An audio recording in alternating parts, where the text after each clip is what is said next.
Ini gereja, dan kalau saya tidak mempedulikan apa yang orang bilang, saya sudah meninggalkan pernikahan ini. Saudara, jadi topik kita pagi hari ini itu mengenai perceraian. Nah, saya tahu bahwa banyak anak muda yang belum berpasangan misalkan. Tapi pertanyaan, apakah ini relevan dengan kita semua? Ya, saudara yang masih single tetap nyaman di sini ya, tidak harus pergi. Ya. Karena ini buat kita semua, saudara. Pertama, saudara perhatikan bahwa ini kata-kata Yesus ini, kita kan masih di dalam menelusuri terus keseluruhan pasal 5 dari Matius 5 itu ya. Nah, dari sekian banyak hal yang kebenaran yang Yesus tanamkan pada pendengarnya di bukit itu, khotbah di bukit, 2 ayat ini memang ada di sana. Jadi kita nggak bisa lompat, saudara, hanya gara-gara, wah ini mungkin kurang pas buat ini, kurang pas. Firman Tuhan pas buat kita semua. Ya, jadi kita akan telusuri terus, ini nggak dilompat maksudnya. Walaupun kalau saudara mau lebih detail ya adanya di bimbingan pranikah. Tapi apakah kebenaran ini tidak perlu disampaikan kepada seluruh jemaat, termasuk yang masih muda? Perlu, saudara. Karena kenyataannya ini satu aspek kehidupan. Saudara bisa ada di sini, pasti hasil dari orang tua kan, hasil dari satu pernikahan. Ya, walaupun mungkin backgroundnya berbeda-beda, ya hasil dari pembuahan. Jadi ini tidak terhindarkan, saudara. Jadi saya tidak ingin kita lompat di situ. Ya. Nah baik, coba kita lihat di slide kedua. Jadi ini 2 ayat dari Matius 5 itu. Saudara, Yesus datang untuk menggenapi hukum Taurat kan, ya. Jadi dia mengutip segala apa yang mereka tahu pada saat itu, berdasarkan hukum Musa, berdasarkan apa yang mereka pahami dari pemimpin-pemimpin mereka, ahli agama, apa yang mereka sebut hukum Taurat. Dikatakan ini. Lalu Yesus memberikan pada semua poin itu satu perspektif yang benar, perspektif yang baru pada waktu itu, di mana itu menyingkapkan banyak hal. Ada relasi antar manusia, bahkan disebutnya pakai pembunuhan, amarah, mempersembahkan korban, mengenai laki-laki wanita, perzinahan, ya, mengenai banyak hal, saudara. Nah, termasuk mengenai hal ini, perceraian. Jadi memang akhirnya ini menyangkut apa yang disebut pernikahan yang kita pahami saat ini. Nah, di dalam kita belajar pernikahan, walaupun saudara mungkin masih jauh, bertahun-tahun kemudian. Tapi satu hal, kita belajar mengenai apa, saudara? Komitmen. Ini satu jenis komitmen yang sangat unik. Yang harus disertai dengan tanggung jawab. Jadi ini penting. Bahkan anak-anak kita yang masih remaja, perlu memahami konsep ini secara benar. Karena dunia juga kan mengajarkan konsepnya sendiri kan. Ya, saudara tahu, ya berbagai macam isu lah. Mungkin di sini masih agak tertahan karena kita negara yang lebih religius. Tapi di negara-negara liberal sana ini sudah menerobos. Wah, pernikahan itu sudah begini, sesama jenis begini, begitu. Ya sudah kacau balau, saudara. Jadi ini perlu bagi anak-anak kita. Karena cepat atau lambat, paham-paham itu juga akan sampai. Bahkan mungkin sudah sampai sekarang. Bagaimana kita membentenginya? Dasar apa yang kita bangun? Nah, ini salah satunya. Jadi komitmen plus tanggung jawab. Komitmen tidak bisa berdiri sendiri, saya komitmen sama kamu. Ya termasuk di dalam segala hal kan. Bentuk komitmen manusia satu dengan manusia yang lain, di dalamnya terkandung yang namanya tanggung jawab. Nah, saudara, mengapa seseorang dikatakan dewasa? Misalkan kita melihat satu anak, wah usianya masih remaja. Tapi wah dia dewasa ya. Ya dipuji gitu, oh dewasa. Biasanya apa yang kita lihat, saudara? Bisa dari cara berpikirnya, ya sepertinya sudah lebih mendahului teman-temannya. Tapi satu aspek yang pasti dirasakan oleh orang sekelilingnya sehingga mengatakan dia dewasa walaupun masih muda, karena tanggung jawab. Karena anak ini walaupun masih muda dia bisa menunjukkan dia bertanggung jawab. Artinya apa sih tanggung jawab? Dia kerjakan apa yang dia harus kerjakan. Dia lakukan bahkan mungkin extra mile. Ya, teman-teman sebayanya belum peduli mengenai hal ini, tapi dia lakukan. Nah ini ciri kan, Nah itu artinya seseorang itu sudah mulai belajar untuk komitmen. Karena dia belajar untuk bertanggung jawab. Nah sekaligus kita semua kan berhubungan satu dengan yang lain. Termasuk hubungan yang kelak menjadi suami istri. Interaksi antara pria, wanita, laki-laki, perempuan. Artinya kita belajar mengenai hubungan yang sehat, saudara. Yang sehat itu seperti apa? Apa hubungan yang sehat? Lawannya apa, saudara? Hubungan yang sehat lawannya hubungan yang tidak sehat. Hubungan yang toksik. Yang beracun gitu. Toksik itu kayak gimana? Yang sehat dulu ya, toksik gak usah dibahas. Yang sehat, bukan hanya menghargai, tapi saling bersinergi, saudara. Ya, saling memberi sehingga mendorong ya orang yang kepadanya dia berelasi itu juga bertumbuh. Semakin baik, semakin alkitabiah, semakin kuat di dalam Tuhan. Semakin penuh dengan damai sejahtera, sukacita, kesetiaan, kesabaran, kemurahan, dan lain sebagainya. Bersinergi. Nah sekaligus, kalau setiap anak-anak muda kita memahami prinsip ini, mereka akan peka, radarnya itu bekerja terhadap segala macam relasi yang tidak sehat. Ini penting gak bagi anak-anak kita? Kita orang tua, salah satu keinginan kita selain anak kita menjadi unggul, berkualitas, dia mampu mengantisipasi hal-hal yang tidak sehat. Segala racun-racun, segala pengaruh, karena pekerjaan kegelapan ini kan gak berhenti, saudara. Tidak ada cutinya. Jadi sebenarnya ini kita bicara mengenai apa yang kita harus bangun di sini. Jadi dari 2 ayat itu kita bisa memperluas topik ini. Tapi tentu saja kita gak bisa bahas semua. Mungkin kita hanya akan ambil satu poinnya. Jadi saudara, lalu yang ketiga, ini mengenai bagaimana kita membangun komunitas. Gereja kita, komunitas kita, lingkungan kita. Karena kita kan bukan makhluk individual. Ya, betul? Jadi dari yang ketiga, ini menyangkut komunitas dan keberlangsungannya. Apa sih maksudnya keberlangsungan? Saudara begini, satu kelompok orang ini kan bergerak. Pada waktu kita punya generasi berikutnya, entah itu anak, entah itu murid, pasti kan ada sesuatu yang dipindahkan kan saudara. Yang kita ajarkan, yang diwariskan, yang kita berharap mereka juga pegang ini. Kalau ini putus, ini menjadi generasi yang mencari sendiri akibatnya. Dan kita bisa bayangkan kalau mencari sendiri, berdasarkan keinginan-keinginan manusia dengan semangat zaman, ya arahnya kemana gitu. Jadi kita boleh membayangkan generasi mendatang ini gimana. Kalau kita sudah punya anak, walaupun itu masih kecil, kita kan proyeksi nanti ke depannya gimana anak-anak saya. Misalkan saudara, kita kenal istilah broken home. Broken home, anak berasal dari keluarga yang broken home. Biasanya langsung kita kaitkan, oh orang tuanya bercerai, itu broken home.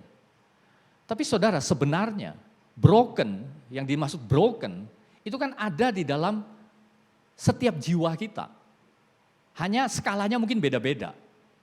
Bagaimana dengan seorang anak yang ada di tengah-tengah keluarga yang penuh drama, penuh konflik, penuh dengan luka-luka, penuh dengan segala pelampiasan yang tidak sehat. Bagaimana dengan seorang anak yang mempunyai sosok ayah yang tidak stabil misalkan, yang egois, yang hidup hanya untuk dirinya sendiri. Ini broken bukan saudara? Pasti ada kadar brokennya bagi anak tersebut. Bagaimana dengan seorang ayah yang tidak hadir? Orangnya ada, tapi nggak hadir. Fatherless gitu ya. Bagi anak-anak ini fatherless. Ada sih, mungkin mencukupi sebuah kebutuhannya. Tapi nggak ada dia, nggak hadir dalam hidup saya. Itu juga broken saudara. Nah itu semua kan kita bicara mengenai ikatan yang satu itu, yang Yesus tunjuk di dalam Matius 5 ayat 31 sampai 32 ini. Semua kaitannya ke sana saudara. Nah hanya mungkin yang bikin kita bingung, ini konteksnya itu sudah sangat berbeda. Ya, coba kita lihat ya. Nah jadi maksudnya, dari slide kedua ini bukan sekedar perdebatan, oh boleh cerai, oh tidak boleh cerai. Kan gereja begitu. Ada sebagian gereja yang menerima, boleh, tapi dengan catatan tertentu yang sangat ketat. Tapi ada gereja yang pokoknya tidak boleh, ini prinsipnya. Bukan sekedar seperti itu, saudara.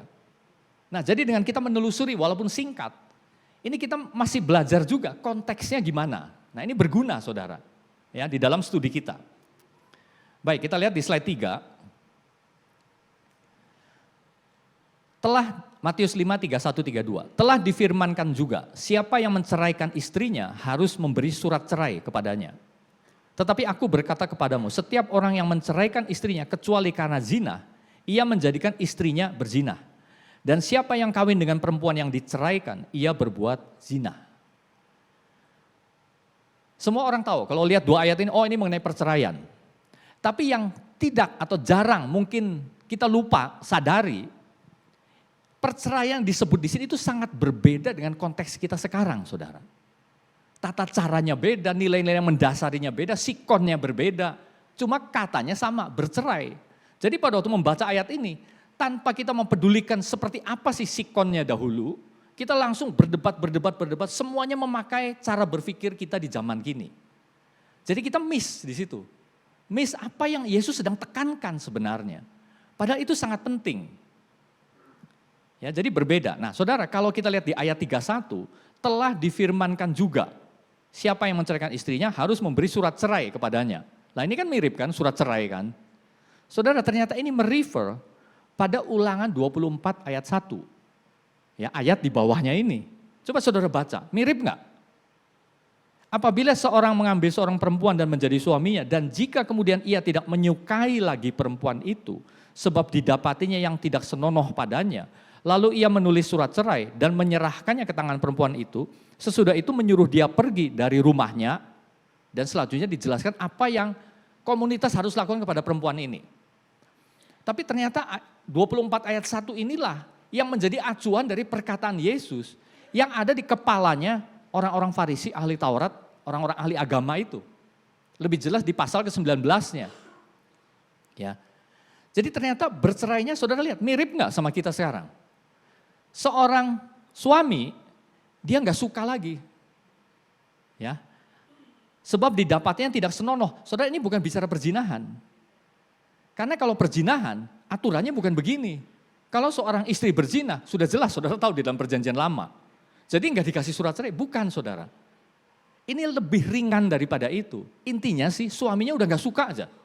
Ini ada sesuatu apa ya, aduh saya malulah punya istri dia. Sudah kasih surat cerai, nih kamu pergi. Nah, mirip nggak saudara sama kita sekarang? Jauh sekali saudara. Kita jadi punya bayangan, ya ampun seperti itu ya. Seorang wanita, seorang istri pada zaman itu. Nah itulah yang diadres, ditunjuk oleh Yesus. Jadi beda dengan kita sekarang. Dulu tuh nggak dikenal wanita yang mandiri, wanita yang self-sufficient. Nggak ada saudara. Saudara lihat, hanya gara-gara suaminya nggak suka, tulis surat. Tulis surat itu maksudnya bukti bahwa saya sudah tidak terikat lagi. Sehingga dia boleh menikah lagi gitu maksudnya. Jadi hanya gara-gara seorang suami nggak suka, kasih surat, suruh pergi. Ya, jadi itu situasi yang ditunjuk saudara. Bukan perceraian zaman sekarang yang pakai pengadilan agama, ya pakai ada konselor dan lain sebagainya. Di mana situasi itu posisi seperti berimbang. Jauh saudara, ini bukan sekedar tidak berimbang, ini sangat direndahkan pada waktu itu. Dianggap nggak ada harganya. Nah lalu kalau kita lihat di Matius 5 ayat 31, mungkin yang bikin kita bingung, karena terjemahan Indonesia pakai kata telah difirmankan juga. Sehingga seolah-olah ini firman. Tapi bahasa aslinya tidak memakai kata logos, tidak memakai kata rema. Ya, satu kata seperti perkataan. Dan akhirnya terungkap siapa yang mengatakan ini saudara. Siapa? Musa. Ya. Jadi banyak perkataan manusia yang lalu dijadikan aturan. Tapi kita pikir langsung kita memutuskan bahwa ini dari Tuhan, ini satu aturan dari Tuhan. Belum tentu, karena banyak hal. Kalau dalam perjanjian lama Tuhan bekerja, itu ada memang pekerjaan Tuhan secara langsung dari firman-Nya. Ada yang pekerjaan melalui hal-hal yang tidak langsung. Tapi toh Tuhan izinkan itu terjadi, karena konteksnya berbeda saudara. Ya ini salah satu cara menafsir. Nah lalu yang kedua mungkin bikin kita bingung. Ya di ayat 32-nya, Matius 5, menceraikan istrinya kecuali karena zina. Oh berarti kalau istri berzina boleh. Ya, tapi saudara kalau menurut konteks pada saat itu, seorang istri yang berzina, kita juga tahu hukumannya apa. Ya. Nah jadi saudara, akhirnya sebenarnya diungkap di Matius 19. Pada waktu itu orang-orang Farisi tanya, bolehkah seorang laki-laki menceraikan istrinya dengan alasan apa saja? Yesus langsung menunjuk pada yang paling mula-mula di dalam kitab Kejadian. Bahwa dia menciptakan manusia sejak semula, menciptakan mereka laki-laki dan perempuan. Sebab itu seorang laki-laki akan meninggalkan ayahnya dan ibunya dan bersatu dengan istrinya sehingga keduanya menjadi satu daging. Lalu Yesus tambahkan, apa yang telah dipersatukan Allah tidak boleh diceraikan oleh manusia. Itu yang langsung Yesus tunjuk, kebenarannya itu yang paling hakiki. Nah mereka langsung ingat lagi perkataan Musa. Lalu kenapa Musa mengizinkan kasih surat cerai? Yesus menjawab apa? Karena ketegaran hatimu Musa mengizinkan demikian. Jadi itu konteksnya. Ya, di samping ada banyak sikon-sikon lain yang kita tidak tahu. Karena itu sudah ribuan tahun yang lalu. Tapi yang jelas yang disebut di situ karena ketegaran hatimu. Tapi sejak semula tidaklah demikian. Yesus bilang. Ya, jadi kita mau mengambil satu alasan karena ketegaran hati ataukah alasan yang sejak semula. Itu pilihannya. Ya. Nah, jadi saudara, slide keempat. Ini 3 poin di mana ini sedikit kita belajar, ya. Mungkin beberapa hal bisa kita terapkan pada waktu kita membaca Alkitab. Ya, sekali lagi konteks, ya. Mungkin saudara cukup sering mendengar itu. Memang berbeda, saudara. Ya, yang pertama, seperti apa sih yang dimaksud perceraian? Tadi sudah kita singgung. Enggak senang, kasih surat, udah sana pergi. Jadi yang dimaksud itu adalah merilis, saudara. Ya, menyuruh pergi, mengusir dengan kata lain sih, udah sana pergi. Jadi saudara kita tahu bahwa pernikahan itu hanya merupakan ikatan bagi siapa? Bagi perempuan.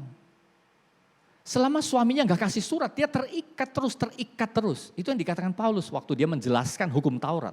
Sebab seorang istri terikat kepada suaminya selama suaminya itu hidup.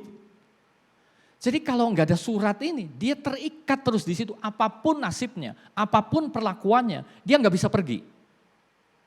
Jadi saudara, ini beda sekali. Kalau zaman sekarang kan sudah kesetaraan, ya wanita istri itu bisa lebih mandiri. Ini beda sekali saudara. Jadi pernikahan ikatan bagi perempuan, ya, bukan bagi laki-laki. Nah lalu yang kedua, seperti apa budayanya? Ya, pertanyaan kedua, budayanya seperti apa? Saudara, ini istilah-istilah patriarkisme. Saudara tahu budaya patriarkal, ya. Kalau tanpa isme, ini ya hal yang netral aja, bebas nilai gitu. Oh, memang budaya ini pakai misalkan marga pakai nama laki-laki. Ya, oh memang budaya seperti itu. Ya itu bukan hal-hal menyangkut baik atau buruk. Tapi kalau sudah dikasih isme, ini berarti sudah tidak seimbang. Ya, sudah tidak baik gitu maksudnya. Nah lalu ada satu istilah saya ingin perkenalkan namanya androsentrisme. Ini maksudnya apa sih? Ini adalah satu budaya di mana laki-laki itu bukan sekedar mendominasi, tapi laki-laki itu menjadi pusat, menjadi patokan standar, menjadi satu sudut pandang, satu-satunya yang diakui, laki-laki. Berarti yang perempuan tidak, dianggap nggak ada. Nah contoh yang gampangnya gini saudara, ini contoh gampang, ya analogi yang sederhana. Misalkan kita mau membuat, nah ini mimbar misalkan, ya. Lalu diukur, berapa ya sebaiknya tingginya ya? Apakah 100 cukup, 120? Oke kita ambil sampel. Nah sampel yang diambil itu semua laki-laki saudara. Ya, oh ditemukan rata-rata tingginya katakanlah 180 cm, karena ini jangkung-jangkung misalkan. Ya lalu dibuat disesuaikan dengan 180 cm. Lalu ada orang tanya, loh kalau ada ibu-ibu gimana? Loh orang gak ada yang kepikir saudara. Gak ada yang kepikir bahwa perempuan bisa berdiri dan memakai mimbar ini. Itu di luar pertimbangan, pokoknya gak dihitung lah. Maksudnya gitu, androsentrisme itu. Ya, jadi apapun yang dirancang, dinilai, di aktivitas semuanya itu menggeser, meniadakan, menihilkan bahwa ada di dunia makhluk yang namanya perempuan. Gak ada, ini laki-laki semua. Ya contoh lain, ini supaya gampang. Ya. Saudara waktu Ini sejarah kalau kita tahu mobil zaman dulu, ya saya nggak tahu ini relevan apa tidak, tapi supaya lebih nyambung. Kalau kita mobil sekarang kan pakai kunci kontak di starter, bahkan sudah itu yang ditekan ya. Mungkin ada yang pakai perintah suara. Tapi saudara tahu mobil zaman dulu, kalau mau dinyalakan mesinnya gimana?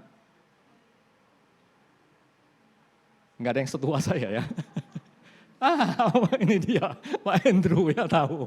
Di slenger saudara, ya namanya slenger tahu. Ya, jadi di bagian depan mesin dicolok satu tongkat bentuknya gitu, dicolok lalu diputar gitu. Nah, waktu orang merancang mesin itu, apakah dipikirin untuk ibu-ibu? Nggak ada saudara, karena itu berat. Ya, yang bisa slenger mobil ya hanya laki-laki. Jadi mesin diciptakan untuk laki-laki. Mimbar diciptakan untuk laki-laki, semuanya saudara. Itu budaya androsentrisme namanya. Ya, jadi saudara lihat, konteksnya itu seperti itu. Nah, bahkan ini juga muncul di dalam bahasa sampai saat ini. Kalau kita bilang, hey guys, ya, sering kan, hey guys. Saudara tahu guy itu apa sih sebenarnya? Untuk laki-laki kan. Jadi bahkan di dalam bahasa pun ada maskulinisme, saudara. Itu istilahnya kalau saya memulai satu pidato, selamat siang, selamat pagi, bapak-bapak, ibu-ibunya nggak disebut. Kira-kira seperti itulah. Perempuan dianggap nggak ada. Ya. Nah jadi sebenarnya apa kehendak Allahnya? Mengapa Musa seperti itu? Banyak tulisan-tulisan Alkitab itu ditulis di dalam budaya yang seperti itu. Lalu kita langsung berpikir apakah berarti Tuhan mengizinkan? Tidak, saudara. Tapi kenyataannya tidak semua langsung Tuhan rombak. Misalkan sejak mereka keluar dari Mesir, sudah ada struktur yang namanya perbudakan. Apa langsung Tuhan bongkar, tidak boleh sekarang nggak ada budak lagi. Semua orang sekarang merdeka. Nanti kacau balau, saudara. Pasti ada sebabnya. Tapi lalu disusun ulang oleh Musa. Diberi peraturan-peraturan bagaimana seseorang memperlakukan budaknya. Dan ternyata beda sekali. Ya, jadi itu cara bekerjanya Tuhan. Pada waktu satu situasi yang dikembangkan oleh manusia terjadi, lalu apa yang nabi-nabinya lakukan? Termasuk Musa pada waktu itu, jadi konteksnya seperti itu. Tidaklah demikian, tapi mungkin ada situasi tertentu, sehingga memang akhirnya keluar peraturan itu. Tapi itu bukan berasal dari hatinya Tuhan. Hatinya Tuhan apa? Setara, laki-laki dan perempuan itu sama derajatnya. Berbeda fungsinya, berbeda cara diciptakannya waktu Hawa dulu. Tetapi di mata Tuhan ini sama, saudara. Tidak ada yang lebih tinggi, tidak ada yang lebih penting, tidak ada yang lebih berharga, ini kurang berharga, tidak penting. Tidak ada. Kesetaraan. Tapi tidak bisa dibablaskan lalu fungsinya. Ya misalkan saudara fungsi melahirkan bisa nggak diambil oleh laki-laki? Saya mau setara, saya juga ingin melahirkan. Operasi, kasih rahim. Nggak bisa saudara. Ya, jadi sama, makanya bentuknya kan khas berbeda. Laki-laki lebar di pundak, cenderung, ya maksud saya cenderung. Wanita lebar di pinggul. Itu sudah dari sononya saudara. Tenaga secara natural, ya memang beda. Jadi memang akhirnya berfungsi, yang bawa tombak, yang kejar-kejar buruan, ya laki-laki. Tapi kalau ada wanita yang larinya cepat juga, ya boleh juga bergabung, seharusnya begitu. Ya.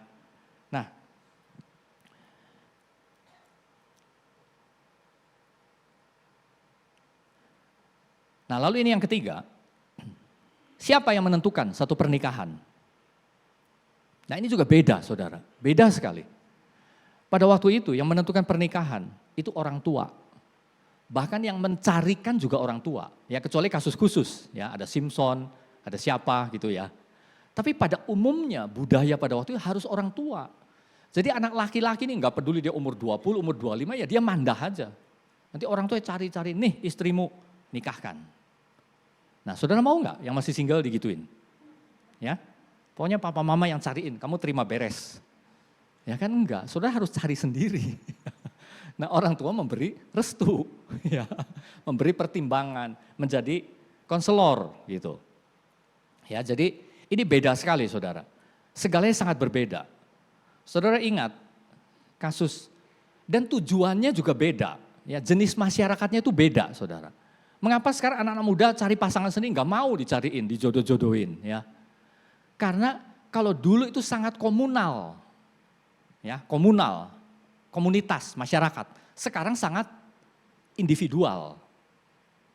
Nah, saudara ingat waktu Ribka, ya, calonnya Ishak, ya. Jadi Abraham menyuruh pelayannya yang sangat senior untuk cari. Jadi pergi ke tempat itu, ya. Akhirnya ketemu kan di situ, tempat yang jauh, dia sampai bawa unta, bawa segala macam, wanita, anak perempuan namanya Ribka. Nah, waktu akhirnya Ribka ini dilepas, ya, dibawa sama pelayannya Abraham kan untuk dinikahkan dengan Ishak kan. Saudara tahu bagaimana saudara-saudara ini memberi restunya?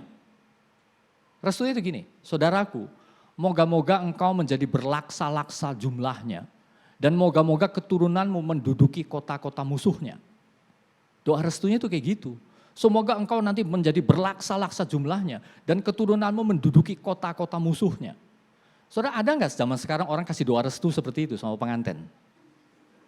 Ya, nggak ada kan saudara. Moga-moga nanti keturunanmu berlaksa-laksa jumlahnya. Nanti dulu lu enak ya, berlaksa-laksa gimana? Menduduki kota-kota musuh apa? Ini zaman damai ini. Nah saudara lihat, konteksnya itu sudah sampai orang sangat komunal itu seperti itu. Ya, sekarang kan sangat individual. Kalau doa restu apa? Semoga engkau sukses, berhasil, ya pekerjaanmu, semua itu sangat individual saudara. Jadi enggak, moga-moga nanti orang sekampungmu semua makmur, kan enggak ada begitu dalam pernikahan. Ya individual. Nah jadi banyak hal yang enggak bisa kita tarik begitu saja, termasuk di dalam hal ini. Ya jadi itu konteks saudara. Nah slide 5, nah sekarang kita masuk, apa yang sebenarnya kita bisa dapat dari sini. Ya. Nah pertama saudara, ini ditujukan kepada siapa? Ya, ini pertanyaan pertama, kepada siapa? Jadi kalau dikatakan, siapa yang menceraikan istrinya harus memberi surat cerai kepadanya. Berarti ditujukan ke siapa? Suami. Ya. Tetapi aku berkata kepadamu, setiap orang yang menceraikan istrinya, berarti ditujukan kepada siapa? Suami. Dan siapa yang kawin dengan perempuan yang diceraikan? Siapa? Suami atau laki-laki. Jadi ayat ini hanya ditujukan kepada para suami sebenarnya. Nah pertanyaan selanjutnya, mengapa saudara? Kenapa? Kenapa istri atau perempuan gak disinggung-singgung? Saudara masih bisa menarik dari penjelasan saya di awal. Ya seperti itulah situasinya. Tapi saya akan munculkan lagi. Kenapa? Karena saudara, ini bicara mengenai siapa yang punya daya. Jadi Yesus mengadres, menunjukkan perkataannya kepada pihak yang memang punya daya. Yang bisa do something. Yang lebih punya potensi untuk melakukan perubahan, entah itu baik, entah itu buruk. Kepada mereka lah Yesus menunjukkan perkataan ini. Nah ini intinya, jadi kita tarik sekarang siapa yang lebih punya daya. Jadi bisa jadi saudara, kalau misalkan, ini saya berandai-andai, pada waktu itu jenisnya itu bukan patriarkisme tapi matriarkisme, di mana semua wanita-wanita, kayak mana ya, Wonder Woman, saudara ingat suku bangsa dari mana itu kan, perempuan semua kan. Nah kalau Yesus muncul di tengah-tengah bangsa seperti itu, ya dia akan balik saudara. Ya seorang istri yang menceraikan suaminya harus memberi surat cerai misalkan. Ya, hukum Musanya itu kayak gitu. Yesus juga mengadresnya berbeda lagi. Jadi poinnya adalah siapa yang punya daya, saudara. Jadi pada waktu ini kita terapkan pada zaman sekarang. Siapa yang bisa menghasilkan satu perubahan yang lebih. Kalau dua-duanya seimbang, dua-duanya harus lakukan sesuatu. Bagaimana membangun pernikahan itu. Kalau pada waktu itu si istri sangat-sangat diinjak-injak, suami yang harus ditunjuk. Karena dialah yang paling bertanggung jawab. Bagaimana kalau tipe suami takut bini? Suaminya yang diinjak-injak, istri yang sangat dominan, ya istrinya yang harus ditunjuk. Ya, itu prinsipnya saudara. Nah yang salah itu adalah, yang seringkali kita gagal paham, itu seringkali kita menunjuk lagi ke kasus yang di awal tadi yang foto, ya, Osinachi Nwachukwu, wanita Nigeria itu. Seringkali kita pikir, korban yang disuruh setia, saudara. Korban yang terus dituntut. Karena pakai peribahasa, sing waras ngalah. Yang waras yang ngalah. Ya karena suaminya lagi gila, istrinya yang waras. Istrinya terus, kamu harus bertekun, kamu harus terima, kamu harus tetap. Kamu harus bertahan, kamu doakan, kamu puasa bagi dia. Terus istrinya. Ini tidak sesuai dengan prinsip Yesus. Yang salah itu yang ditunjuk, yang paling bertanggung jawab, yang punya daya, yang punya potensi, yang bertanggung jawab dengan kata lain. Jadi ini semua bicara mengenai tanggung jawab, saudara. Yesus bicara mengenai komitmen, yang menyertanya adalah tanggung jawab. Siapa yang bertanggung jawab? Lakukan tanggung jawabmu. Nah ini harusnya mengubah, karena ini seringkali dialami gereja. Ya, wanitanya terus. Saudara, ini sebenarnya sudah tidak adil. Ya, kalau kasus tadi memang kita nggak tahu itu di Nigeria seperti apa, budaya di gerejanya seperti apa. Tapi yang jelas akhirnya semua saksi-saksi menyimpulkan ini wanita ini tidak punya kemampuan untuk pergi, saudara. Jadi entah nilai-nilainya, ya banyak yang mengungkung dia sehingga dia terus saja dijadikan sansak tinju. Ya akhirnya mati, saudara. Nah ini tidak boleh terjadi. Nah itu sejak kapan diajarkan? Ya sedini mungkin. Kalau saat ini kita di dalam rumah tangga membangun, ini sangat penting sekali. Ya. Nah saudara, lalu kita lihat, itu 3 kali kata zina itu muncul. Ya, zina di Matius 5 tadi, 31, 32. Artinya apa saudara? Ya jangan. Lawannya apa berarti? Lawan dari berzina apa? Bukan tidak berzina ya saudara. Balik lagi, lawannya adalah setialah. Ya, lawannya setia, saudara.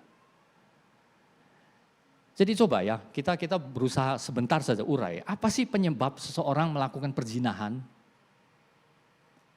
Oh, karena dia kurang bijaksana. Ya betul, tapi kurang tepat, saudara. Oh, karena dia bodoh. Ya memang betul dia melakukan kebodohan, tapi sebab utamanya bukan karena dia bodoh sehingga dia berzina, bukan. Oh, karena dia kurang wawasan. Bukan, saudara. Ya. Karena kurang pengalaman, bukan. Jawabannya yang paling gampang, karena mengikuti hawa nafsu. Itu jawabannya. Ya, jadi sebenarnya Yesus katakan, setialah, menang atas segala yang buruk, termasuk hawa nafsu. Ini nilainya, ini yang benar, setialah. Jadi 2 ayat ini walaupun bicara mengenai perzinahan, perceraian, tapi kita lihat sisi satu yang sangat penting. Kesetiaan, komitmen, tanggung jawab. Ya, tanggung jawab. Jadi sebagai penutup slide ke-6, ini hal-hal yang kita perlu lakukan, saudara. Mari kita membangun kesetiaan kepada pasangan kita. Setia, saudara. Kesetiaan memang paling terwujud dan sangat berdampak di dalam rumah tangga. Tapi di dalam segala relasi manusia satu dengan yang lain, di dalam berbagai komunitas, termasuk di dalam rumah Tuhan, kesetiaan adalah nilai yang perlu kita bangun. Kalau saudara masih seorang muda dan belum menikah, salah satu pilar, ya, dasar adalah Kristus. Lalu di atasnya banyak pilar-pilar, ya, komunikasi, keuangan bahkan salah satunya. Nah, salah satu pilar yang penting adalah kesetiaan. Nah, apa sih maksudnya kesetiaan? Artinya terus membangun, terus itu perlu digarisbawahi, terus saudara, membangun dan mengasihi di dalam segala situasi. Karena situasi akan berubah-ubah. Terus, itu maksudnya setia. Kalau berhenti-berhenti, itu namanya tidak setia. Kalau mengikuti mood, itu namanya tidak setia. Ya. Karena ingat, banyak dari kita hanya ingin ikut mood aja. Mood, ya, suasana hati. Kalau saya lagi senang, wah semua lagi baik, wah saya akan mengekspresikan dengan sangat baik. Tapi kalau saya nggak mood, ya nggak mau. Ya.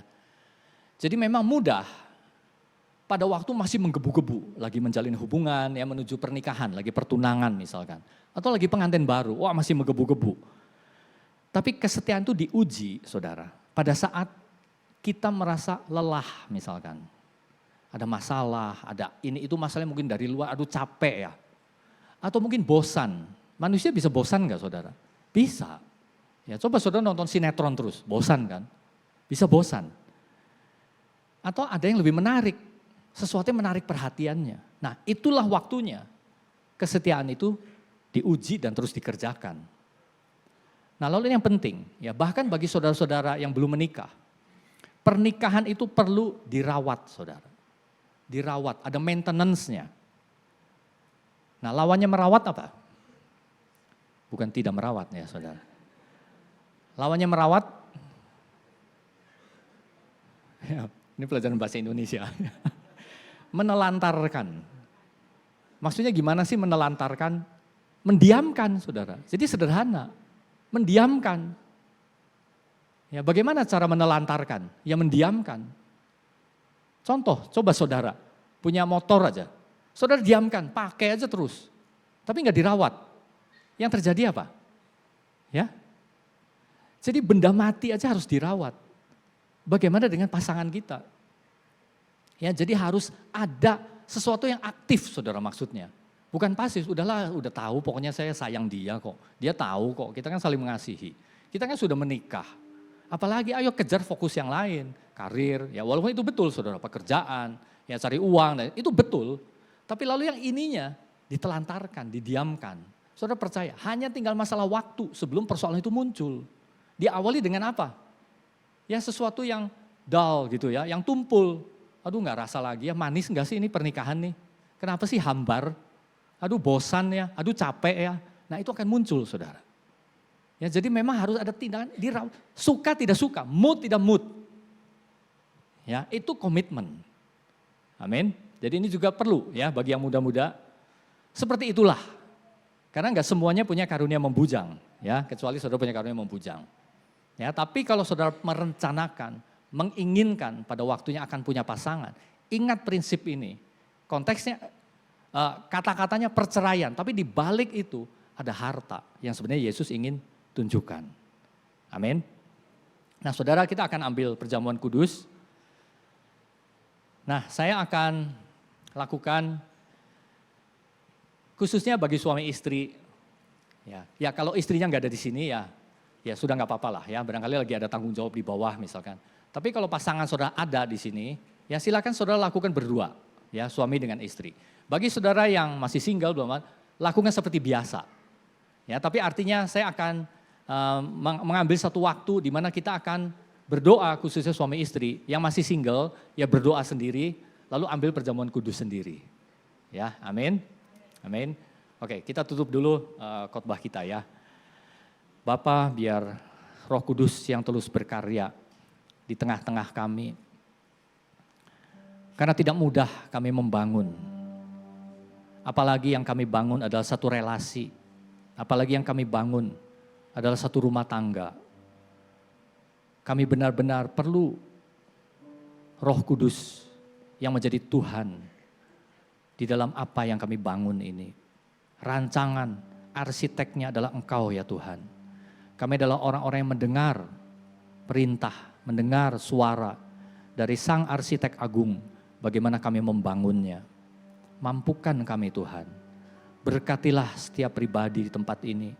Berkatilah setiap keluarga di tempat ini. Biar kami mampu membangun, khususnya antara suami dan istri. Biar segala sesuatu dipulihkan Tuhan. Kami berdoa hanya di dalam nama Tuhan Yesus.